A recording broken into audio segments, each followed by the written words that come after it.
Hello, everybody. How are you? It's good to see you here on this fine day. Next week's the Super Bowl. Who's going to win? Chiefs. There we go. We said it last week, and we were prophetic about that, and we're going to do it again. I had 2019 was kind of a rough year for me because I was dealing with some health challenges, primarily in the back. And there's times when I'd wake up in the morning, and it's very difficult for me to maneuver around. Now, I will say, every minister, has a certain amount of intensity around the Sunday morning talk because you're thinking about it. It's like a traffic jam in your head. Everything is going every direction. And it usually takes me about 4 or 5 days to put a talk together and then get it down to the point where I really can put some emotional involvement in it.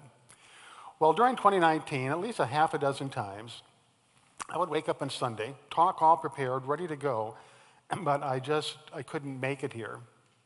So I'd call Sandra Campbell an hour before she was supposed to come to church and says, I can't do it, you have to take the talk. 6 times that happened. Now, what I've heard from most of you and what I've seen on YouTube is that during that time where she came in and she didn't necessarily have notes and she didn't necessarily have everything planned out, she talked actually better, some of her better talks than she'd ever had before. This even included Christmas Eve, the biggest service of the year. I was here in the afternoon, went home to change, couldn't come back. Sandra Campbell. Give her a round of applause. Sandra.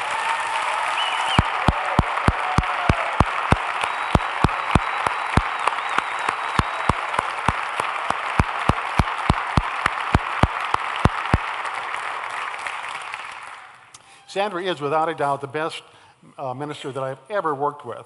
And this is kind of interesting. 22 years ago, I had a wonderful associate minister, and he decided to leave. And I went to the board of directors, and I said, I think the perfect person to fill this would be Sandra Campbell. And she was working for the government then, wasn't a minister.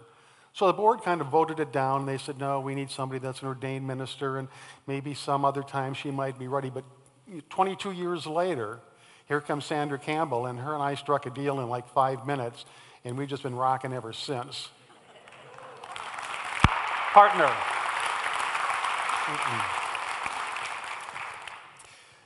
I'm going to talk today about potential.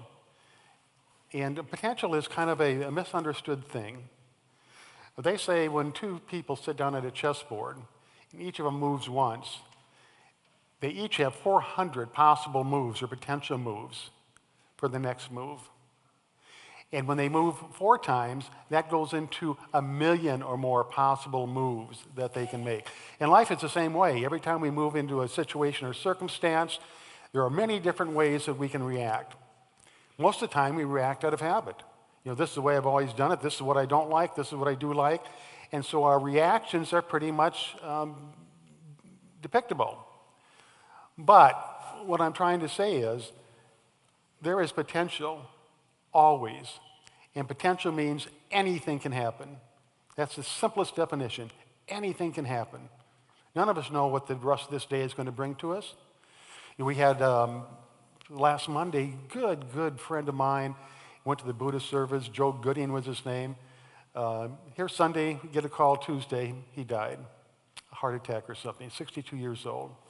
But it's just an example. Although that is sad to see Joe go, it is a wonderful reminder that live each day as it is. And when you're facing your problems, you might think there's one solution, but I just can't seem to get to it.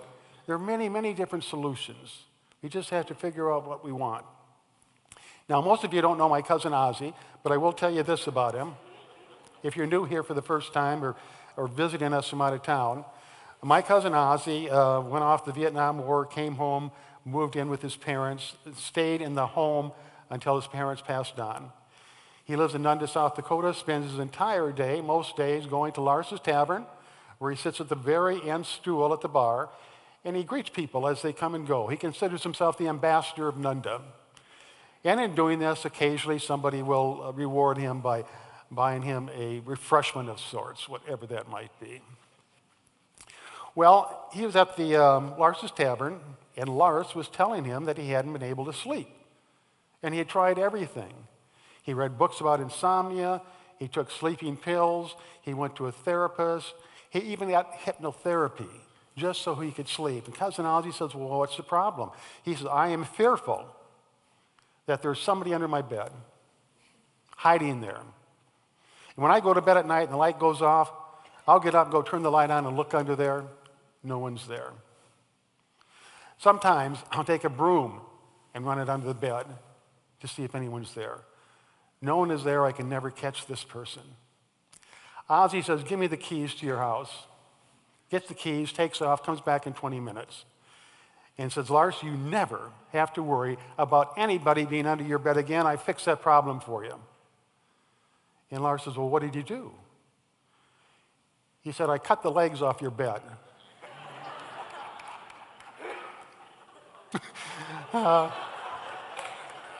Did I tell that last week or the week before or something?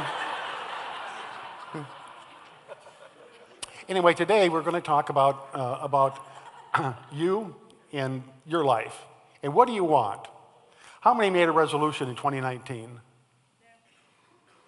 Okay. And how did that work for you?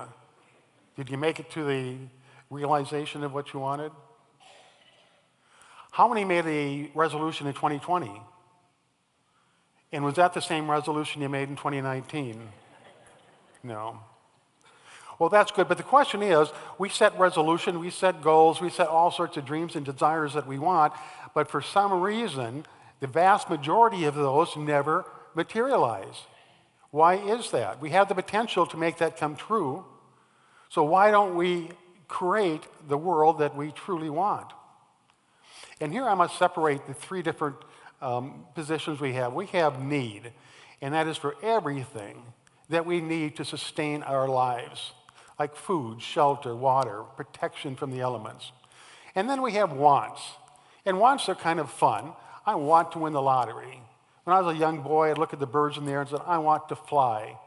Wants are something that can or cannot happen, but we want it because it thinks it would be fun. But our life doesn't depend on it. And then the next step is desires. And desires are much stronger than a want. A desire is embedded in that deep part of our soul. It's something that we need as a person. And most of our desires are emotions. We want to feel a certain way. Everything we do, every single person here, is aimed at feeling a particular way. Whether it's buying a new car or going on a trip or coming to church on Sundays, we want to feel a certain way. We want a certain emotion. So oftentimes I'll meet with people and they're very frustrated because they think they desire something, whether it's an intimate relationship or more harmony in their life or more peace or whatever. They think that is what they want, but they're looking for it in the world around them. They're looking out there to satisfy the desire that they have in here. Every desire is emotional-based. Every want is material-based. Every desire is within us. Every want is outside of us. Potential is there for each and every one of us to tap into to satisfy our desires.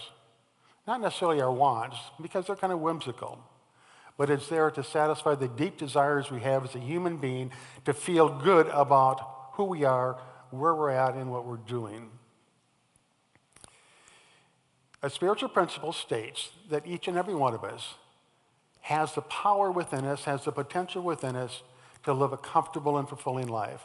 And that just isn't us, that's every living thing on the planet. I mean, the smallest mite knows how to get what it desires to sustain its life.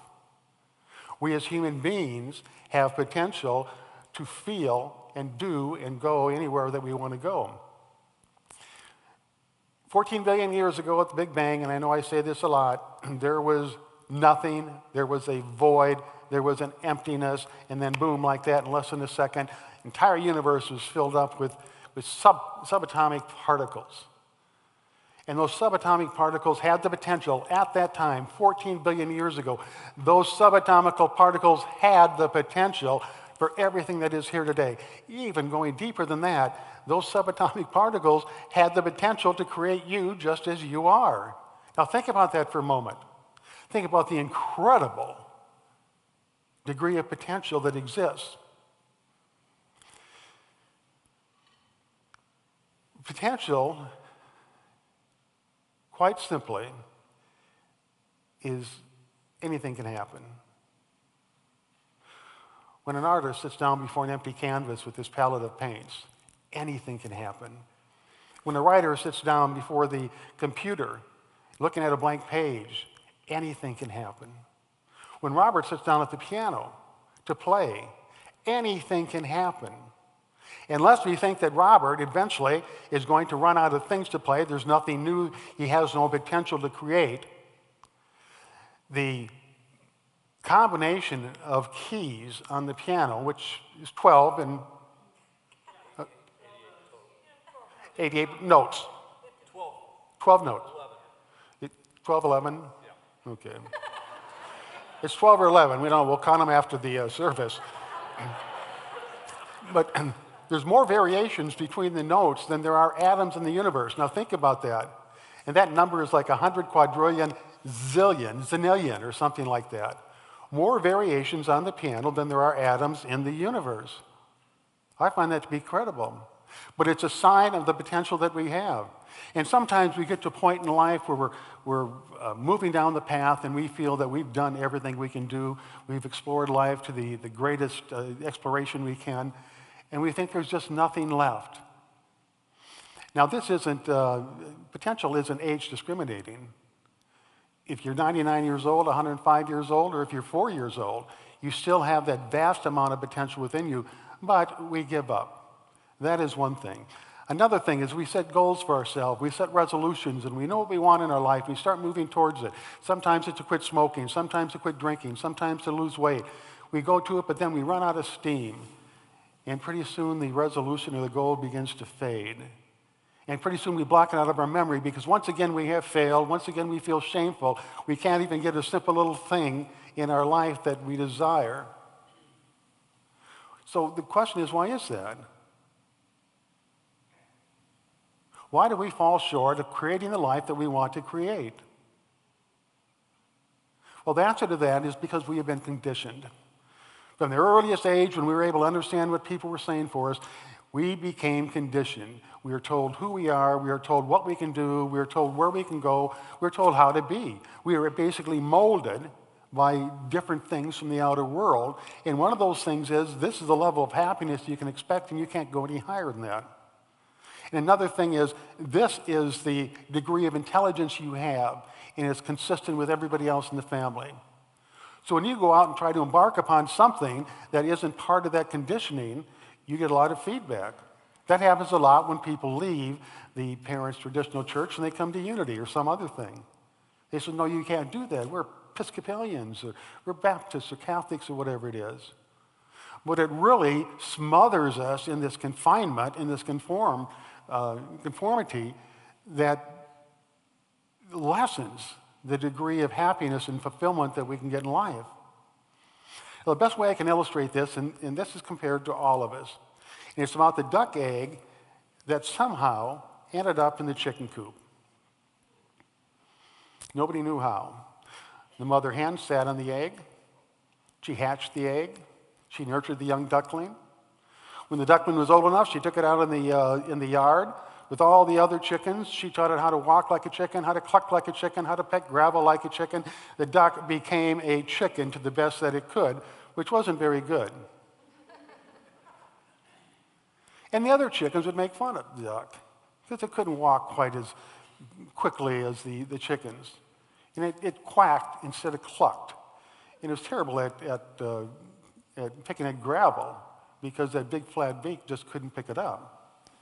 Every day on their walk, they'd go down this path, and off in the distance there was a lake. And every time they went by that lake, the duck felt something within it. Didn't know what, something.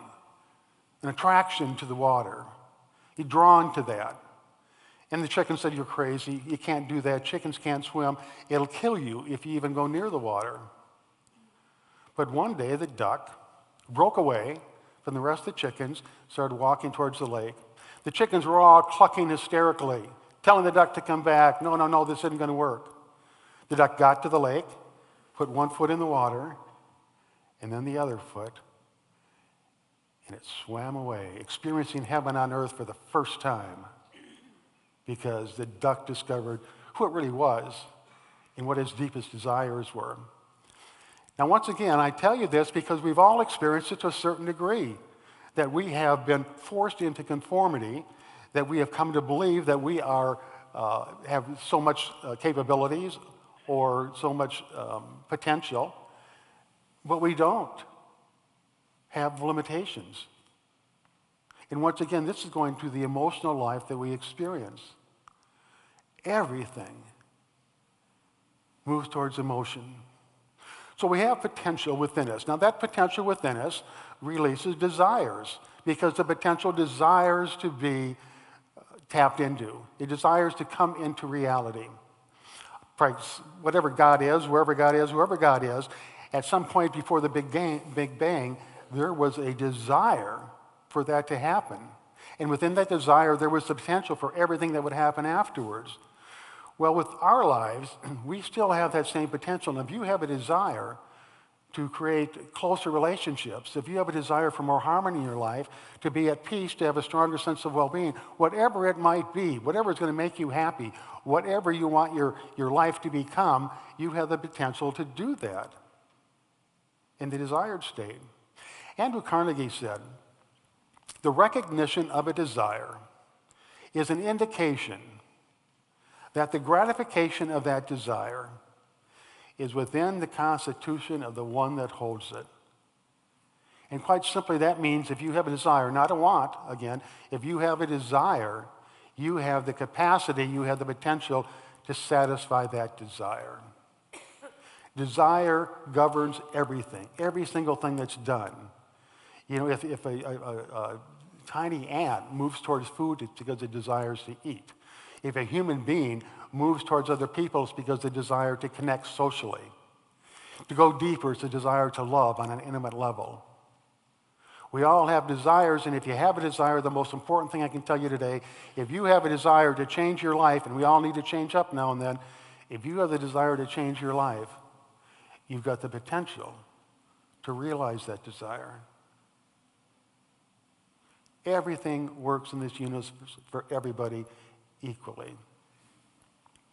Now, as you go about this day, it'll probably be like every other day. I mean, we are creatures of habit.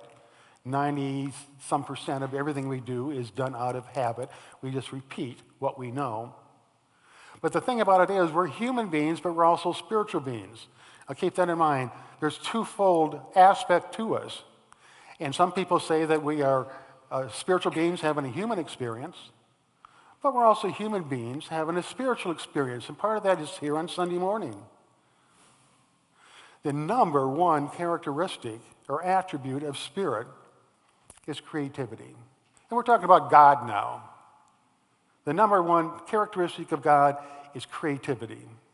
God is love, but God has the power to create. When we're creating something, we're happy. When we're creating something, a part of the self comes out that we've never seen before. It's something new, it's something greater, it's something higher than we've ever experienced. And that is exhilarating, to see the self do something that's never been done before. It's a growth. We all need growth, we all need change. We all need to utilize the great spiritual powers that we have and move forward towards whatever it is we desire. Now, this is a two-part series. Next week, I'm going to talk about the last 3 steps of this process. We have potential, we have desire, and there's 3 other steps that'll teach us what to do as we move down our path to create what we want, but run into obstacles. Sometimes it's people. Sometimes we trip and fall. Sometimes all sorts of things happen we didn't expect, and we give up and turn back. But next week, we're going to finish this by talking about the 3 things that will guarantee us we get to the realization of the desires that we want. Well, I'll move into meditation, and as we do so, think about what you desire in life. What do you want? If you're here next week or next year at this time, 1 year from today, what's going to be different in your life? A whole lot? Nothing at all? Maybe a little bit? It's all up to you. So we'll now move into meditation.